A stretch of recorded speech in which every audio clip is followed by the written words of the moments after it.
যদি শক্তি কমও থাকে, সুপরিকল্পনা এবং ধৈর্যের মাধ্যমে অবশ্যই জয়লাভ করা সম্ভব। শক্তি প্রয়োগে নয়, বল প্রয়োগে নয়, বুদ্ধি প্রয়োগে জয় সম্ভব। আপনার সবচাইতে বড় শক্তি হচ্ছে আপনার মনোভাব। আপনার মনোভাব যদি সতেজ থাকে, শক্তিশালী থাকে, যে কোনো পরিস্থিতিকে আপনি জয়লাভ করে আপনার নিজের নিয়ন্ত্রণে নিতে পারবেন। বিপদের মুহূর্তে সাহস শুধু শরীরকে নয়, মনকেও শক্তিশালী করে তুলতে পারে।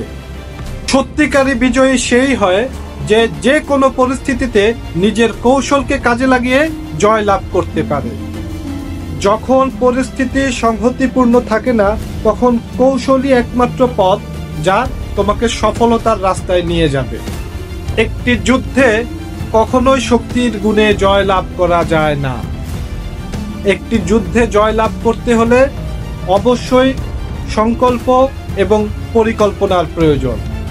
শক্তি যত বেশি, কৌশল তত গুরুত্বপূর্ণ, কারণ শক্তি একদিন শেষ হয়ে যায়, কিন্তু কৌশল কখনোই শেষ হয় না।